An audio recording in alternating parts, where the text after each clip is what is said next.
never get tired of saying that if you know someone is suffering from depression, anxiety, or anything alike, please give them a listen.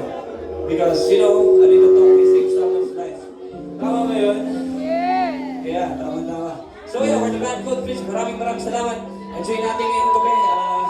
Let's enjoy this fucking night and end this weekend with the band. Maraming salamat. This song's called Freeman.